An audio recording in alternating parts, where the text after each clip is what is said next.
tarde, tudo bem? Sejam bem-vindos aqui a mais uma live que a gente vai fazer aí no Colégio Dinâmico. E hoje a gente vai falar sobre as tensões raciais, viu, pessoal? Nos Estados Unidos, mas também que se espalha pelo mundo aí através de vários movimentos. Estou só esperando o Adriano chegar para convidar ele, que ele também vai fazer parte dessa live.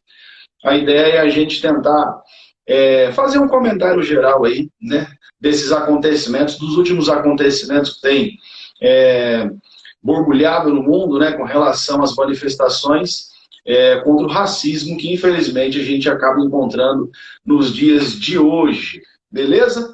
Então, vamos lá, deixa eu ver só se eu acho o Adriano aqui. Convidei você, entra aí. Beleza. Agora sim, não estava enxergando você. Como é que você está, meu irmão? Tudo bem? Boa tarde, Álvaro. Tudo bem? Beleza, cara. Tranquilo? Tudo beleza. Tudo Boa tarde para todo mundo. Beleza. Boa tarde para todo mundo que está aí nos acompanhando. Seja bem-vindo aí. Vamos lá, né, cara? Falei pro pessoal, bom, a gente vai comentar um tema aí atualíssimo com relação a esses acontecimentos que tem borbulhado, no caso, no mundo todo, né? Bom, deixa eu dar o pontapé e aí a gente vai trocando ideia como a gente havia combinado. Pessoal, a ideia nossa, então, é, claro, fazer um comentário dessas manifestações e também focar nos vestibulares, né, no final do ano, justamente em função de ser um tema importante, um tema que muitas vezes aí acaba sendo frequente. Tudo começa, na verdade, né, a gente vai começar esse comentário, esse assunto, através aí da questão do assassinato de George Floyd, né, que aconteceu agora em maio de 2020, e que isso acaba refletindo no mundo inteiro, né? E uma das coisas mais importantes que a gente já começa a falar, pessoal, é o seguinte: muitas vezes quando a gente comenta isso, claro, professor, mas teve tantas mortes e não sei o quê, não é a primeira, né? Ou tantos outros acabam morrendo e não tem essa projeção que teve, por exemplo, aí no caso do George Floyd. Mas aí, pessoal, é importante a gente lembrar que tem uma questão de representatividade, né? Ou seja, quando se fala do George Floyd, não está falando apenas dele, mas ele representa, obviamente, as pessoas, todos os negros, no caso, assassinados, e que, consequentemente, muitas vezes a mídia não dá o mesmo foco. Então, aquela ideia de que fala desse, mas não fala do outro, claro que acaba falando dele justamente pela representatividade que ele tem.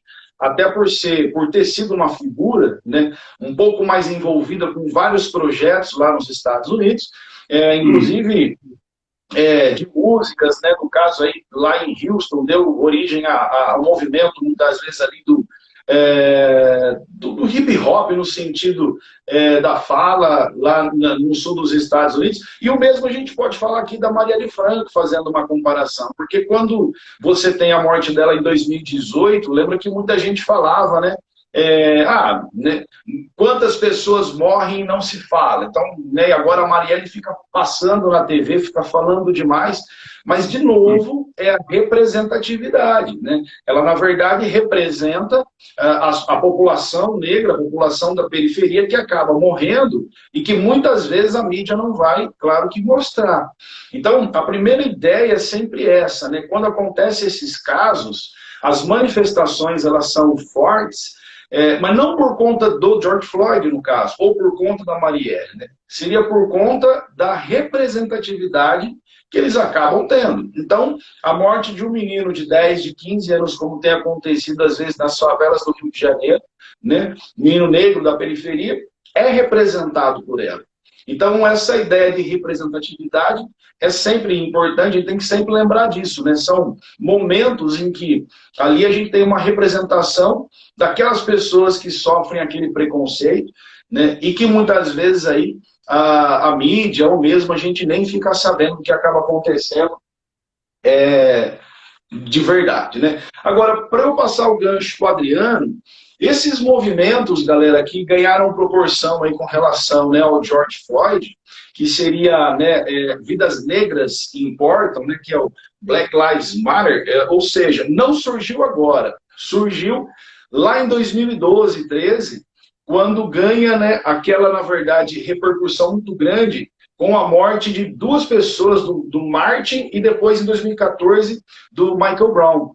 Então, esse movimento, no caso aí, Vidas Negras Importam, não é de agora, né? Já tem aí praticamente 7, 8 anos de movimento e que ele vem ganhando força. Esse movimento Vidas Negras Importam seria um movimento ligado a essa questão do racismo, sobretudo a questão policial, né?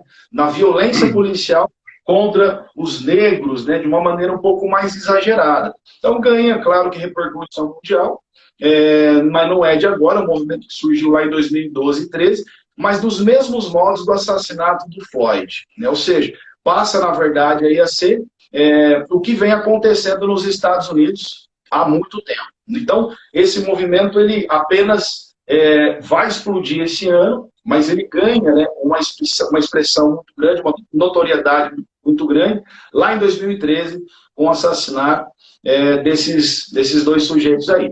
E aí, claro, para a gente até começar a falar dessa questão de assassinato e racismo, a gente tem que voltar um pouco atrás. Na verdade, eu vou voltar um pouco, mas o Adriano volta muito, né, na parte da história. Inclusive, lá em 55, a Rosa Parks, lembra que ela acaba originando uma série de movimentos nos Estados Unidos, e claro que depois do mundo, que é aquela ideia de que, né, do ônibus, que ela se recusa a sair do lugar dela para que um branco sentasse, né? Nós tínhamos nesse momento lá nos anos 50 um racismo muito expressivo, né? Muitos estados americanos, inclusive, mantinham o racismo, o direito, por exemplo, o não direito a voto, né, que você tinha no Alabama, entre outras coisas. Então, quando essa senhora, né, na verdade, quando essa mulher ela se recusa a sair daquele lugar para dar lugar para um branco, isso cria, obviamente, uma insatisfação, uma revolta, e, consequentemente, depois o Martin Luther King vai acabar aí fazendo um discurso, né, lá, a marcha, no caso, para Washington. O interessante é que, no caso dessa senhora, quando ela se recusou, que ela deu origem a esse movimento lá em 55, o motorista do ônibus, ele simplesmente chama a polícia, porque ela se recusa a sair daquele lugar, que era um lugar que tinha brancos de pé no ônibus, e aí o policial chega para prender ela. E ela fala, mas por que eu estou sendo presa? E ele fala, eu não sei, eu só sei que a lei é assim e eu estou cumprindo. Então a gente vê exatamente, né, aquilo que está enraizado, e muitas vezes as pessoas elas não param para pensar naquilo, num sentido aí de certo, né, numa questão ética, e simplesmente acabam exercendo um papel, nesse caso aí, autoritário e racista, né? Então, vamos lá, Adriano, vamos voltar um pouco mais na história aqui, que você fala aí, cara. Bom, Álvaro, brilhante aí a sua introdução, e como sempre, né? E, cara, eu acho o seguinte, para a gente falar sobre o que está acontecendo, acredito eu, sobre a minha perspectiva, que isso está intimamente ligado, essa questão do racismo, ela está intimamente ligada à questão da escravidão, né? Afinal de contas, um país como o Brasil e um país como os Estados Unidos, que tiveram 2/3 da sua história permeado pelo trabalho escravo, eu acho bastante difícil você achar que isso não tem marcas, que não ficaram marcas, e ficaram. Uma delas é essa, certo? A questão do racismo. A gente tem um racismo estrutural. Eu acredito, sim, que é bastante importante a gente entender o seguinte: todo mundo que está presente, estou vendo que vários ex-alunos, professores, Sim. Henricão, muita gente boa que nos acompanhando. Seja bem-vindo, hein? Exato. Seja bem-vindo, meu querido. Todos vocês sabem que a escravidão é uma coisa muito antiga, certo? Ela não surgiu na Idade Moderna. Nos povos da Antiguidade já existia escravidão, certo? Existia escravidão no Egito, havia escravidão na Mesopotâmia, entre os hebreus, os persas, os fenícios, e havia também, certo, na Grécia e em Roma. Tanto na Grécia quanto em Roma, todos vocês sabem que ela não tem nada a ver com a cor, certo? A escravidão não tem nada a ver com a cor. Afinal de contas, na escravidão antiga, o cara era escravo por dívida, por nascimento, certo? Por guerra. E lembrando a vocês o seguinte, desde então, se você pegar Aristóteles, se você pegar o livro A Política do Aristóteles, ele já justifica ali a escravidão, certo? Dizendo que existe os que nasceram para mandar e existem aqueles que nasceram para obedecer.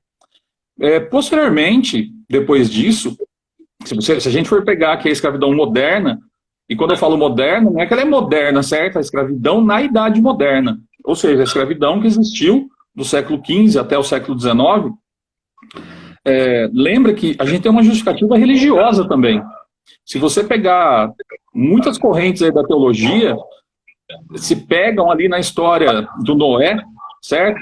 Noé teve 3 filhos, Cã, Sete e Jafé, e o Cã, ele entra, isso está na Bíblia, certo? Está lá no livro do Gênesis, e quando o Cã, um dos filhos, né?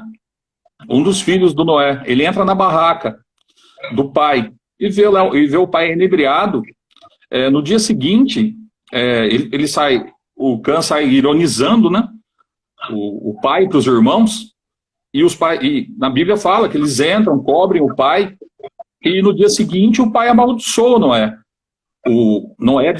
ele amaldiçoa o Cã, né? E o Cã acaba indo exatamente para a África. E existem muitas correntes que dizem, dentro da teologia, de que o povo africano é um povo amaldiçoado por Deus. E eu, como professor de história, tenho uma visão bastante diferente. Eu acredito que uma das grandes maldições que existem na África é o próprio homem branco, certo? Que acabou colaborando com isso. E todos vocês devem se lembrar, né, Álvaro, que a gente tem, até hoje a gente convive com o trabalho escravo, não é, Álvaro? Sim. Então, esse gancho é muito interessante. Primeiro que se comentou no comecinho, Adriana, a questão do racismo estrutural, né?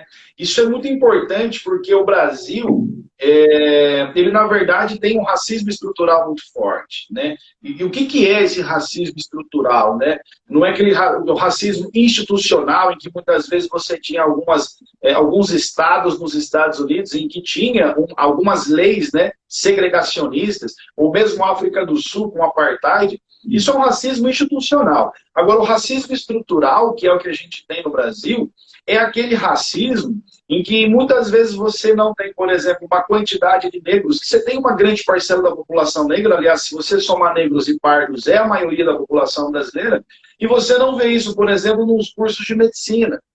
Então, esse tipo, né, de situação, essa característica em que a gente não tem, por exemplo, ali a população negra inserida, por exemplo, em alguns cursos superiores, né, em alguns cargos de trabalho, isso é um racismo estrutural. Então, muitas vezes você não tem aquelas manifestações diretas, mas você tem, né, muitas vezes um racismo que acontece nos bastidores e que muita gente acaba não percebendo ou que muita gente também não quer ver. Então, esse racismo estrutural, ele é muito presente, ele é muito marcante no Brasil, né? Então, é importante porque tem uma reportagem, inclusive, recentemente, que perguntaram, né, para as pessoas, fizeram uma entrevista se elas, na verdade, conheciam alguém racista. E 90% das pessoas falaram que conhecia mais de uma pessoa que era racista. E quando elas foram questionadas se elas eram racistas, as mesmas pessoas, 90%, falaram que não eram racistas. Então, quer dizer, ao mesmo tempo, não bate uma conta, né? Elas conhecem muita gente que acaba tendo, né, sem querer em termos, mas uma atitude, às vezes, racista, que não é tão, né, muitas vezes, direta assim, indireta no sentido estrutural, mas ela mesmo não reconhece que algumas ações, algumas atitudes, inclusive no decorrer da vida, possa levar a esse tipo de situação. Então, o racismo aqui no Brasil, ele tem, né, uma certa camuflagem, né, quando comparado, por exemplo, aos Estados Unidos, que é a coisa mais visível, né? Então, muita gente acha que aqui não existe, mas ele existe, é o racismo estrutural, e é só a gente pegar aí o acesso às universidades, salários, a discrepância salarial, por exemplo, né, cargos ocupados. Então, isso, infelizmente, é a realidade brasileira, é o racismo estrutural, mostrando a sua cara aqui no Brasil e que, infelizmente, muita gente acaba não enxergando, né, ou finge que não vê. Agora, na questão do trabalho análogo à escravidão, você tocou num ponto também muito importante, aí, já que você, né, comentou a questão da escravidão. E hoje em dia, galera, por incrível que pareça, lembra que a gente tem ainda uma quantidade grande de trabalho análogo à escravidão, né? São várias formas hoje desse trabalho, e tem uma grande quantidade de negros envolvidos nesse trabalho. seja no campo, né, você tem aí na agricultura, na pecuária, direto a gente tem aí notícia falando de que acharam pessoas que estavam envolvidas com trabalho análogo à escravidão. Por incrível que pareça, no século XXI, 2020, ainda tem gente que fica, na verdade, em situações totalmente desumanas, né, e praticamente presas, trabalhando em lugares como carvoarias, né, pelo centro-oeste, ou fazendas de gado também por aí fora.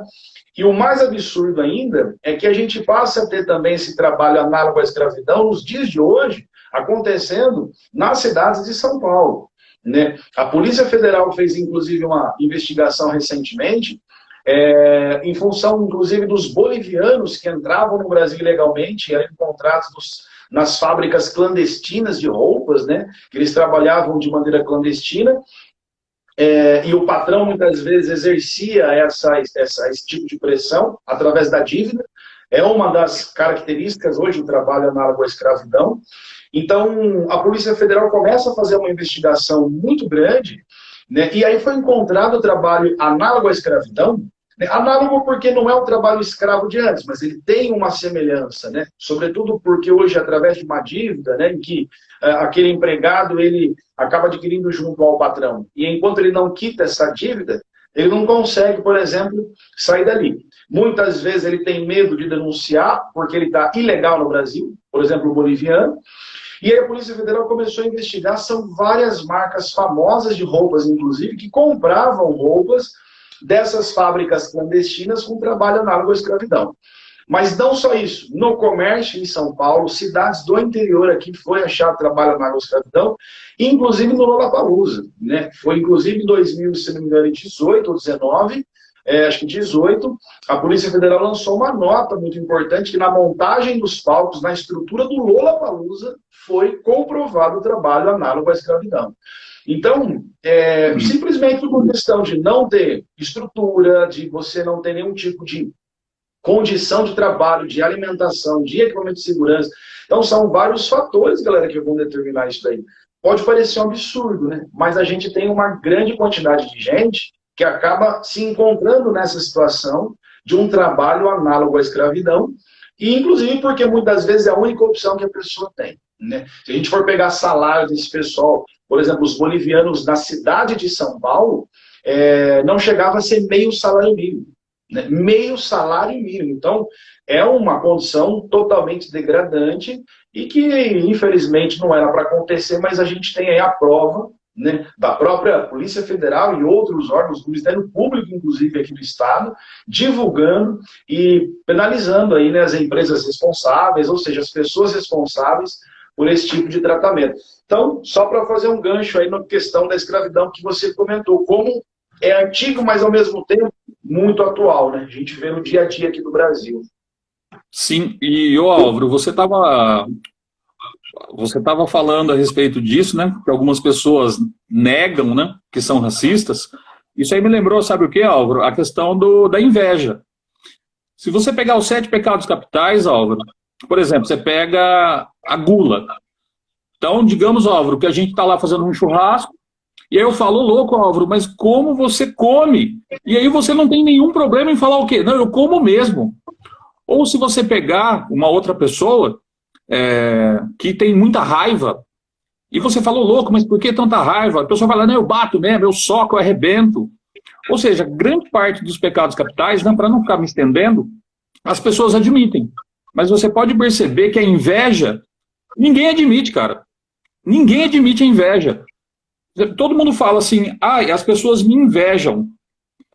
Mas se você começar a perguntar, você é invejoso? Cara, ninguém é invejoso. Mas se ninguém é invejoso, por que existe inveja, então? Tipo, me remeteu a essa questão da escravidão. E o Betinho, sim. Lembra do Betinho, Álvaro? Que não é Betinho? Que não é Betinho, é Vinícius? Exato, nosso querido jornalista,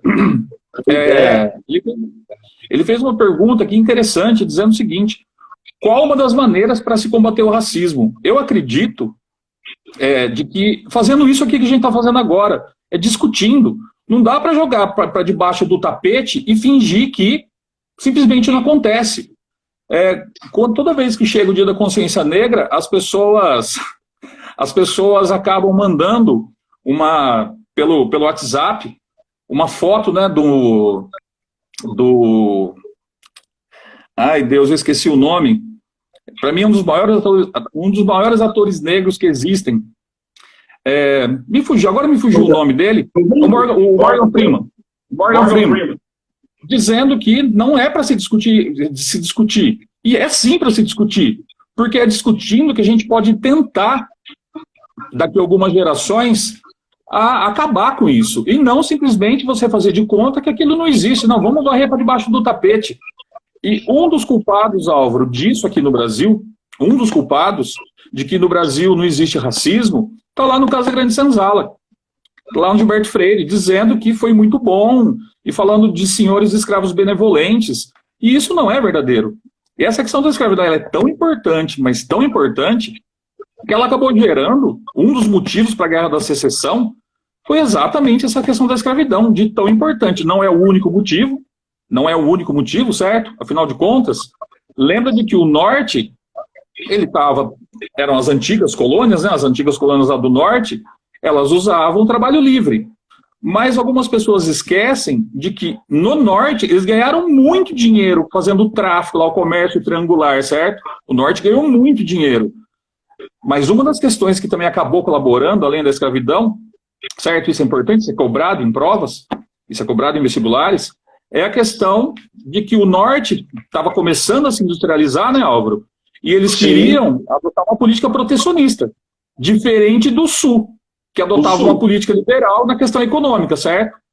Eu gostaria de indicar a todos vocês, quem tiver afim, pessoal, tem um livro de uma escritora chamada Harriet Beecher Stowe, A Cabana do Pai Tomás. O próprio Abraham Lincoln, que era presidente dos Estados Unidos nessa época, ela acabou levantando essa questão. Esse livro foi o segundo livro mais vendido dos Estados Unidos na época, só perdia para a Bíblia. Esse livro se chama A Cabana do Pai Tomás. O próprio Lincoln disse, no encontro com ela, que ela abriu os olhos dele e da comunidade americana, certo? Essa guerra fratricida que acabou levando à morte de mais de 600 mil homens, certo? Ali nos Estados Unidos. E o que é importante é que quando ela acaba, vai surgir um grupo que é a Ku Klux Klan, certo? Que é um grupo racista que existe até hoje, afinal de contas, a Constituição Americana permite essa liberdade, que, na minha opinião, é uma liberdade idiota, certo? De você ser racista. E quando acaba a Guerra da Secessão, né, a escravidão, o Lincoln acabou com ela, certo? O Lincoln acabou com ela, no meio da Guerra da Secessão, o Lincoln acabou com a escravidão. Quando acaba, vão surgir muitas leis segregacionistas nos Estados Unidos, muitas leis. E isso vai percorrendo, adentrando o século XIX e o século XX. E só para fazer uma analogia aqui, né, com o Brasil, pessoal, lembrando que no Brasil, no século XIX, enquanto acontecia a Guerra da Secessão, vão sendo criadas leis anti-escravistas, né, Álvaro? A gente tem a nossa primeira lei anti-escravista, que é a Lei Barbacema, de 1831, que acabou com o tráfico, ficou conhecida como Lei para Inglês Ver. Afinal de contas, a lei existia, mas não funcionava. Aí a gente vem em 1850, a Lei Eusébio de Queiroz, né? Essa funciona, e funciona principalmente por causa da pressão inglesa. Depois a gente tem uma lei que é uma piada, que é a Lei do Ventre Livre, não é respeitada, certo? Afinal de contas, os filhos de escravos acabavam ficando até os 21 anos, e a média de vida era mais ou menos até os 19. Depois veio a Lei da Gargalhada Nacional, né, a Lei dos Sexagenários. Ninguém chegava a essa idade, e até que foi feita a Lei Áurea. E nessa mesma época, lembrando que a gente vai ter aquelas teses de eugenia, né, Álvaro? Ou seja, a ciência do bem-nascer. E isso acaba colaborando e muito para o surgimento do darwinismo social. Ou seja, o homem branco é superior. E foi exatamente por causa dessa tese, né, Álvaro, que a gente começa a ter entrada de muitos imigrantes. E lembrando que mesmo depois que a gente teve a proclamação da República, se você pegar leis na era Vargas, ela continua incentivando, em 1945, a entrada de brancos, não de indígenas e muito menos de negros aqui no Brasil. Na era Vargas foram feitas que proibiam a capoeira. Samba era coisa de bandido. Era o embranquecimento da população proposto pelo governo, né? Inclusive, ó, só voltando um pouco, só para complementar a questão das leis, se a gente fizer um paralelo, inclusive, com não a questão mesmo dos negros, mas a lei, por exemplo, né, a lei de terras do Brasil de 1850, ela simplesmente também exigia que, a partir daquela data de 1850, quem tivesse posse de terras continuava com as terras, mas quem não tivesse tinha que começar a comprar terras em dinheiro. Mas como? Quem tinha eram os donos das terras, que eram, na verdade, que já tinham tomado posse desde as capitanias hereditárias. Como é que o escravo ia ter dinheiro para comprar essa terra? Então, pode falar. Perdão, Álvaro. E ela foi feita exatamente para isso. Ela foi criada, a lei de terras foi criada, estabelecendo ali o critério de compra e venda, exatamente para impedir que os imigrantes que estavam entrando no Brasil tivessem acesso à terra. Afinal de contas, esses caras têm que vir aqui para trabalhar no café, e para impedir que esses escravos tivessem acesso à terra. Sim, exatamente, exatamente. E isso, inclusive, vai resultar na irregular distribuição de terras que tem hoje no Brasil. Não é? Essa concentração de terras na mão de poucos. Então, isso reflete em muitas situações. Né? Não é na questão apenas no sentido étnico, né? Mas sim nas questões também de distribuição de terras, na questão da desigualdade social e econômica. Então, isso tudo vem lá de trás. Né? E é exatamente histórico isso tudo. E daí as pessoas elas passam a incorporar, e daí o racismo estrutural passa a ser algo comum. Infelizmente. Muita gente encara como aquilo que não é um racismo, né? Que, enfim, acontece, aquilo é uma realidade que faz parte, mas não encara como um racismo.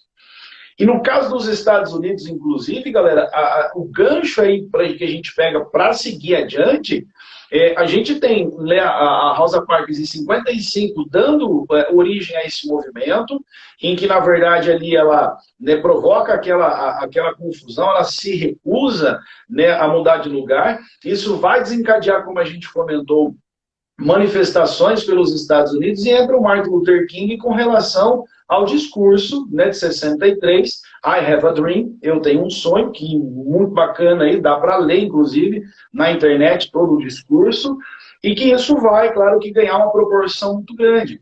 E no ano seguinte, que ele passa a ter, no caso, um discurso em 63, e ele foi motivado pela Rosa Parks, você tem a Lei dos Direitos Civis dos Estados Unidos. E hoje, 2 de julho, está completando 52 anos. Então, quer dizer, a Lei dos Direitos Civis dos Estados Unidos ela foi feita em 2 de julho de 64. Naquele momento, você tem ali o governo dos Estados Unidos acabando com as leis, ou pelo menos amenizando, diminuindo as leis segregacionistas que os estados adotavam. Então, a gente passa a ter uma sequência de movimentos a partir daquela mulher, da Rosa Parks, que ela vai desencadear uma série de situações como essa. Inclusive também o movimento, lembra qual? Punho Erguido, Panteras Negras, que vai surgir quando? Em 66 também. Então, uma série de movimentos, eles vão começar a ganhar proporção, não só nos Estados Unidos, mas no mundo, justamente motivado aí em 55.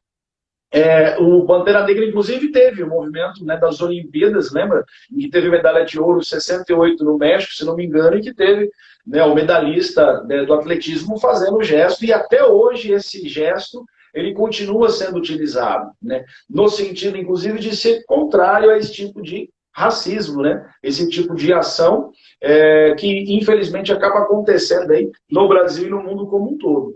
Tá? Só um detalhe, galera, quando a gente fala dos Estados Unidos, agora nessas manifestações, com relação aí, vidas negras importam, foi questionado, inclusive, pelo Donald Trump, aquela lei da insurreição de 1807.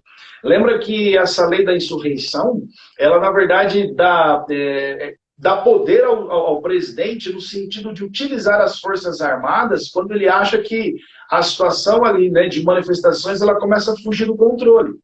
E a última vez em que nós tivemos a utilização dessa lei da insurreição nos Estados Unidos, foi nos protestos de 1992 em Los Angeles. Então, quer dizer, a gente sempre teve manifestações, né, acontecendo contra esse abuso policial, sobretudo contra a população negra.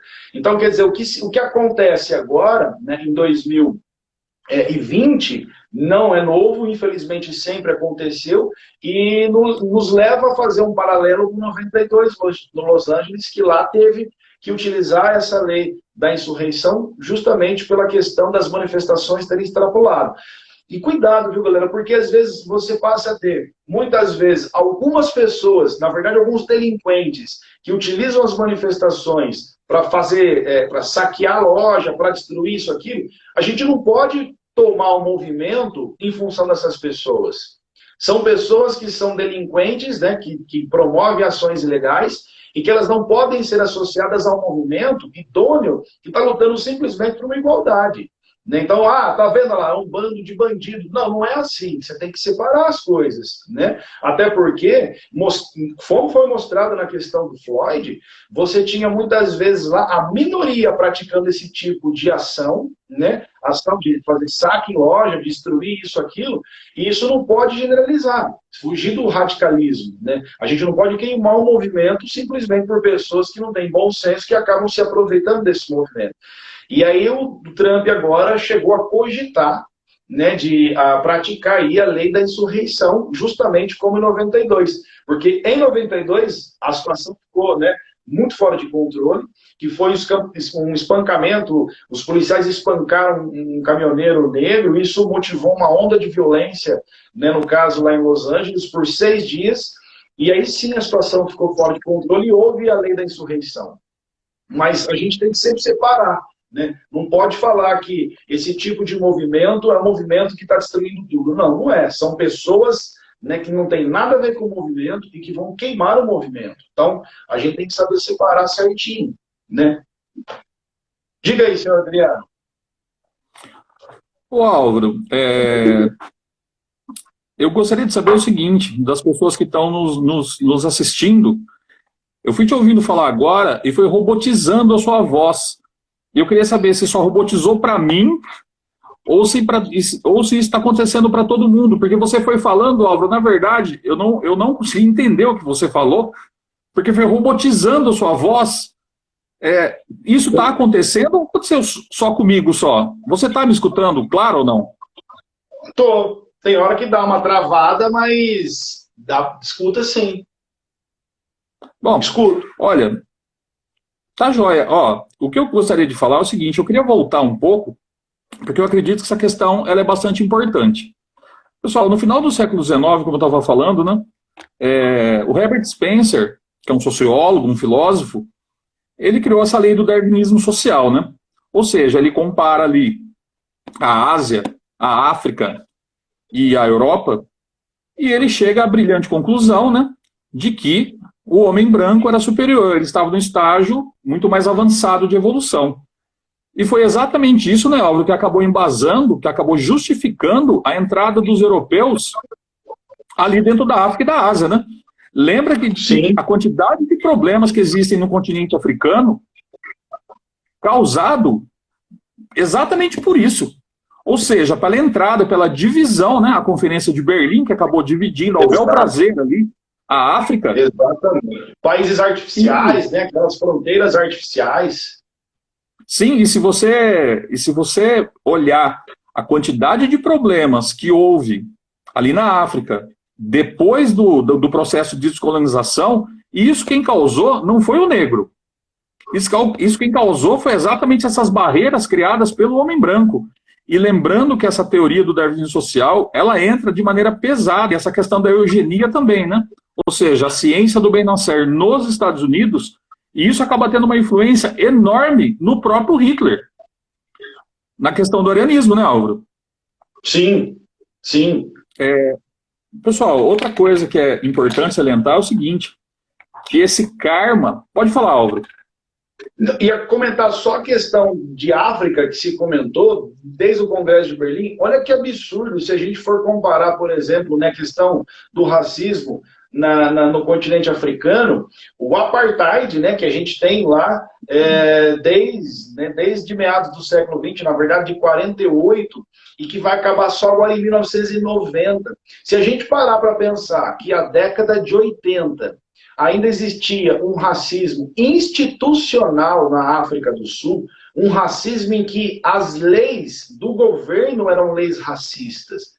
Isso não é de 300 anos atrás, isso é da década de 80, galera. Década de 80, existiam, portanto, leis segregacionistas em um país em que tem a maioria negra, em que uma minoria branca dominou a maioria negra. A gente, inclusive, fala do pequeno e do grande apartheid, né? Como é que pode, em 48, você ter ali a implantação do apartheid, as leis serem criadas nos anos 50, e elas continuarem na atividade nos anos 60, 70 e 80. Então, quando se fala de lei segregacionista, nos remete a uma questão de escravidão lá, né, de séculos anteriores. Mas não, você tem aí há 30 anos atrás, né, países em que ainda mantinham essas leis racistas, eram leis segregacionistas. Da África do Sul, a questão mesmo do direito do voto, a questão de bairros de branco, bairros de negro, a política dos bantustões, né? Casamentos proibidos, calçadas de branco e de negro. Quer dizer, uma divisão oficialmente criada pelo governo. Então, é um absurdo, né? A gente, num país, por exemplo, em que a gente tem que é a África do Sul, que é o melhor país ali da África, no continente africano, até pouco tempo atrás, marcado pelo apartheid. E que Mandela, né, foi preso por lutar contra o apartheid, ficou 27 anos preso por lutar contra o apartheid, e acabar o apartheid, no caso, em 90, e ele é eleito em 94. Mas ainda assim, se a gente for na África do Sul hoje, em 2010, teve a Copa do Mundo lá, não sei se vocês se lembram.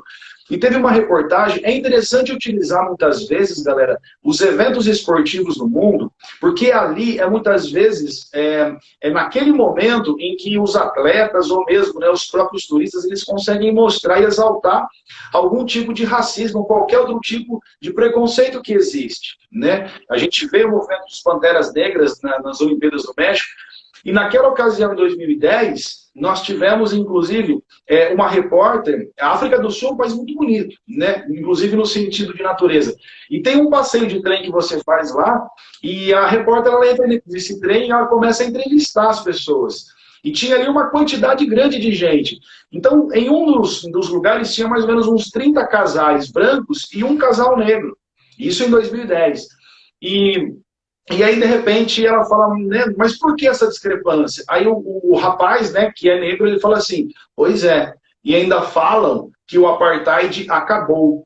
Então, quer dizer, ele acaba num sentido político, mas ainda existe num sentido econômico, né? E se a gente vier mais além ainda, são coisas absurdas que é até difícil de aceitar. Na Nigéria, né, também África, você tem aquele grupo Boko Haram, que é um grupo extremista, e que ali no norte da Nigéria que quer criar um país, né, um país ali teocrático, inclusive. E eles têm a marca registrada da violência, perseguição, inclusive o sequestro de mulheres, né, estupro das mulheres. E um casal de nigerianos fugiram lá da Nigéria e foram para a Itália. Ele era engenheiro e ela era, acho que, nutricionista, psicólogo, alguma coisa da saúde. E chegando na Itália, porque eles fugiram da violência da Nigéria, eles estavam andando pela rua, isso em junho de 2016. Junho de 2016. Eles estavam andando pela rua, eles foram espancados na Itália, se não me engano, em Roma, foram espancados e ele morreu. Ele foi espancado por 3, 4 homens ali com barra de ferro e simplesmente perguntaram por quê. Responderam assim, porque eram negros.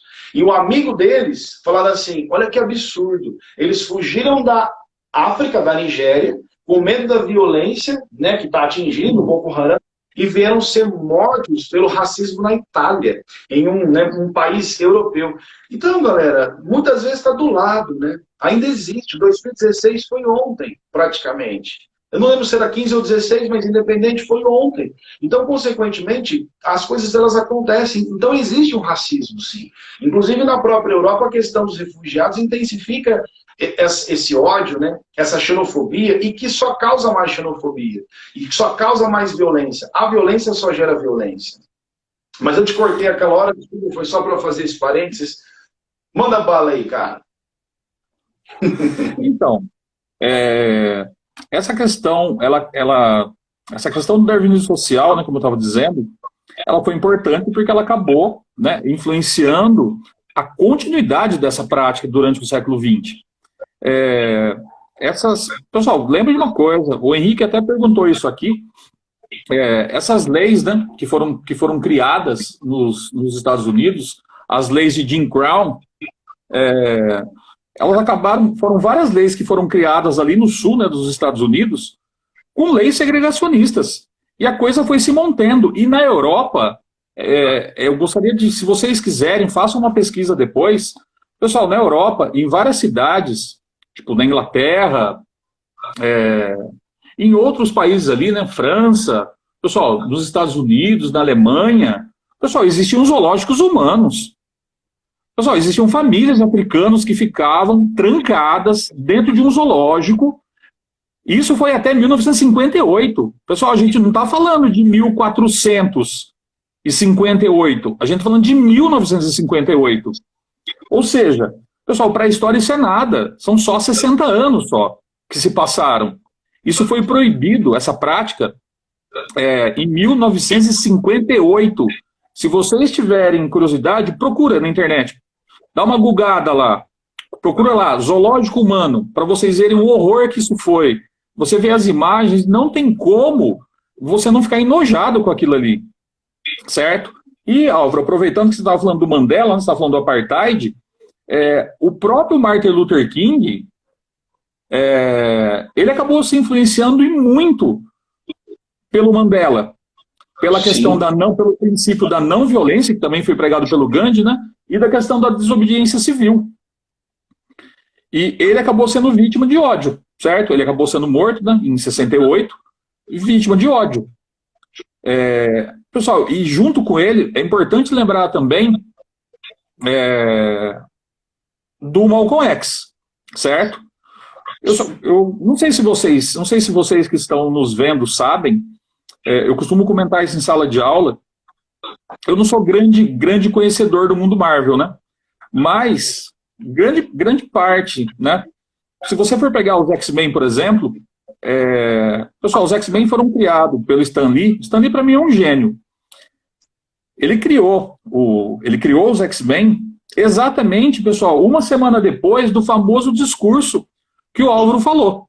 Ou seja, o famoso discurso, né, do Martin Luther King, I Have the Dream. Certo? Pessoal, e lembra, qual é o maior problema que os X-Men sofrem? É o preconceito. Certo? É o preconceito.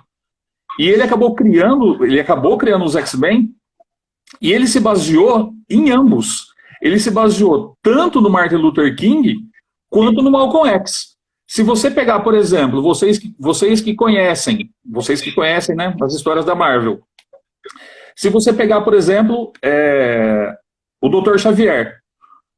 A inspiração para se criar o Dr. Xavier foi exatamente o Martin Luther King, porque vocês que conhecem, né, acredito que quem está nos vendo sabem disso, o Dr. Xavier, pode ver, ele tem um discurso agregador, né, Álvaro?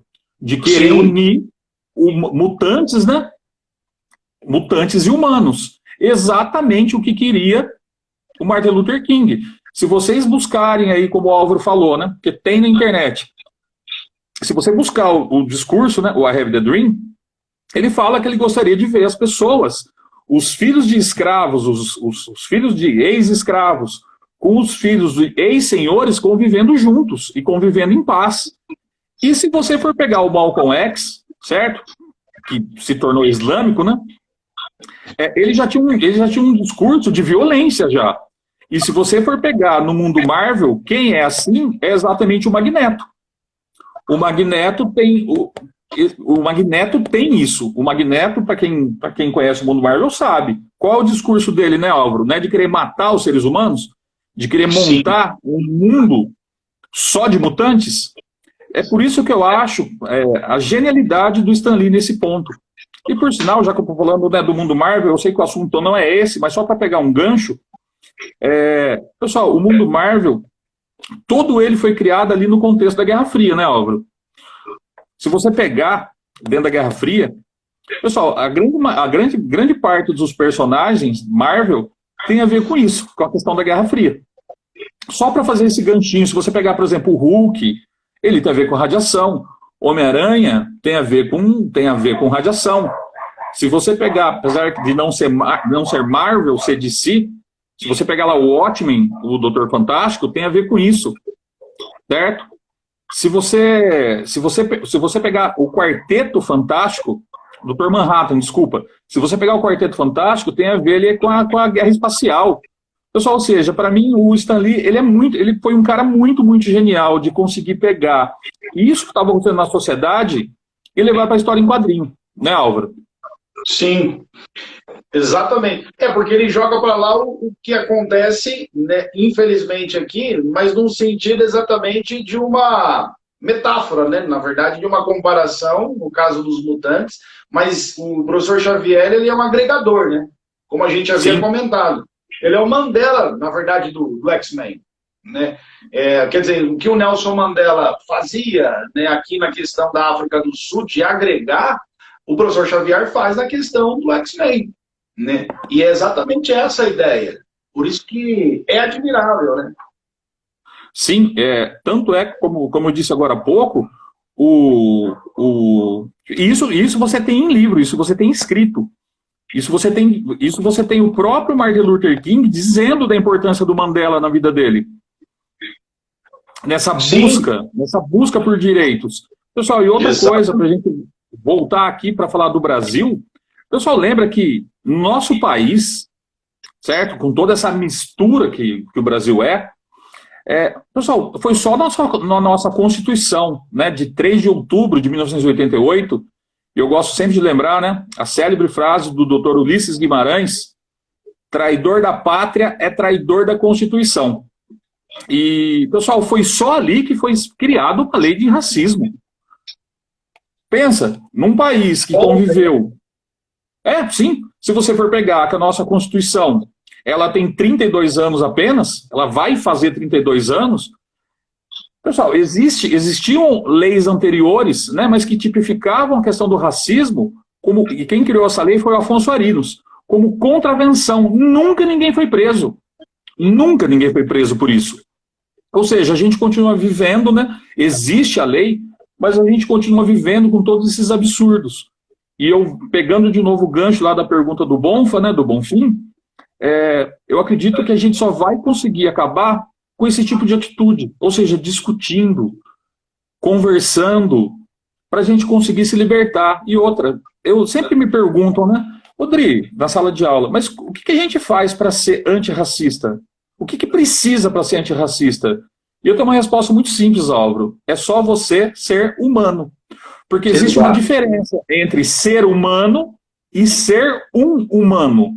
Eu acho que para você ser antirracista, antimisógino, ou seja, não ter preconceito contra a mulher por ela ser mulher. Eu fiz uma palestra interessantíssima sobre isso, a luta da mulher contra a misoginia, usando obras de arte.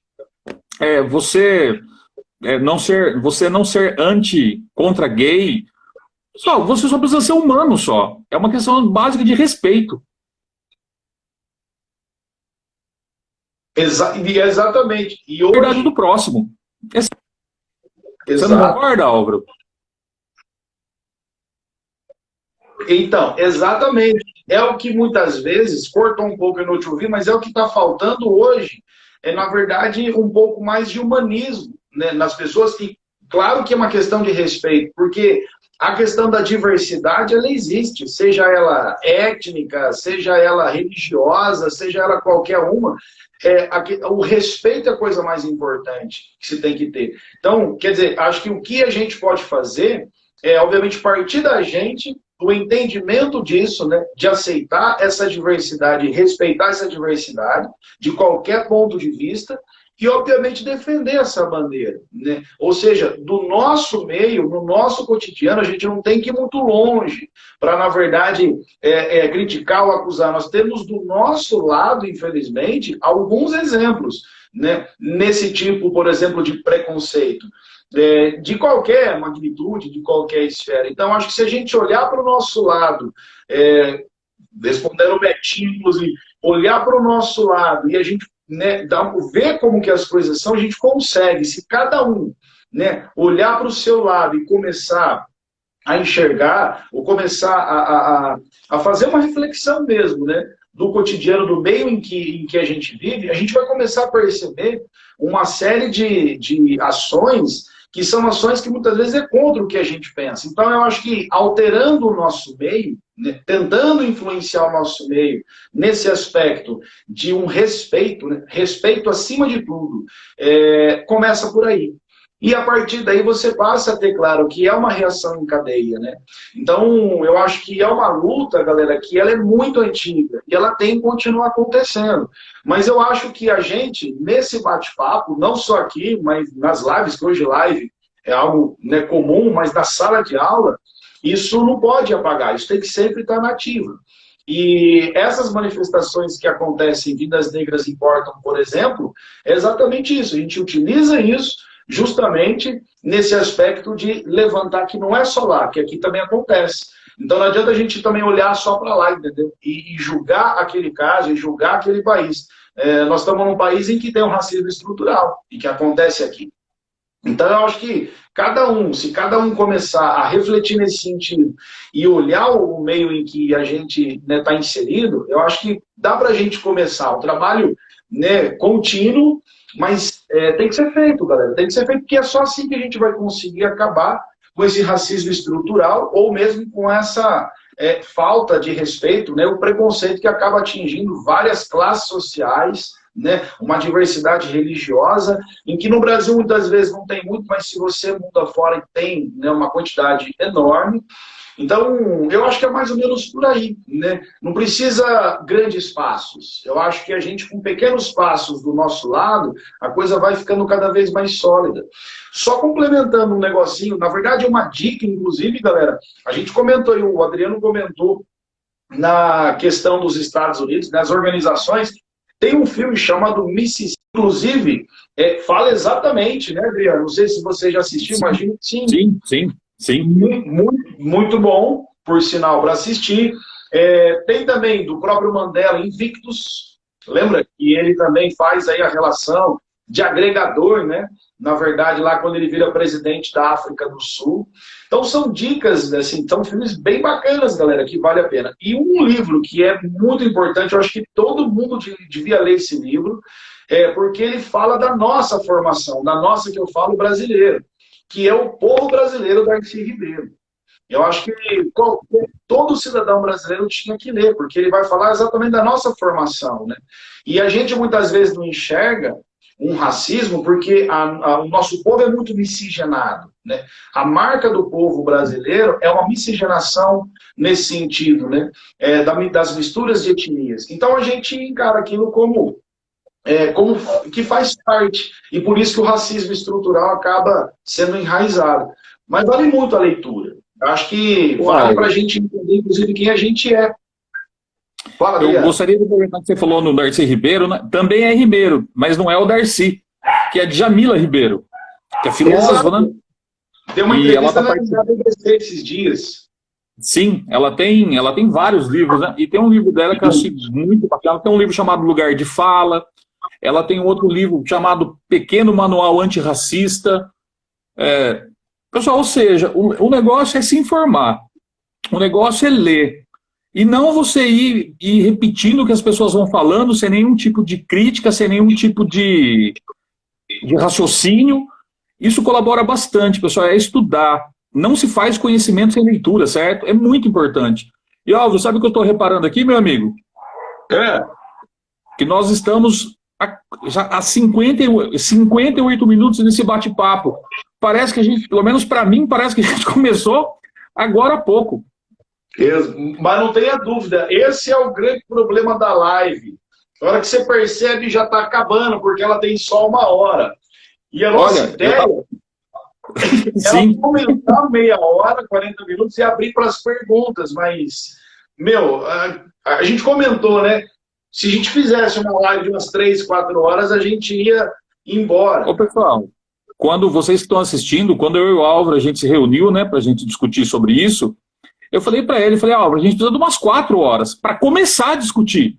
1 hora dá para pegar só a parte de cima só. Porque tem tanta coisa para ser comentada, tem tanta coisa a ser discutida, e nós ainda conseguimos responder algumas perguntas aqui, né? Do pessoal que está participando. Eu espero que a gente possa continuar isso, Álvaro. A gente possa continuar. Sim. Sim. Porque existe muito a ser discutido. Com certeza. Na verdade, a gente pode até falar que foi proposital. Justamente que não deu tempo para a gente fazer a parte 2, galera. Acho que melhor assim, Adriano, porque aí fica uma segunda parte e a gente pode continuar falando isso e, consequentemente, as perguntas aí elas virão. Mas quem tiver alguma pergunta e a gente não conseguiu responder, galera, manda lá através das redes sociais, no Facebook, pode ser do colégio, no meu do Adriano, a gente vai ficar à disposição de vocês aí. Beleza?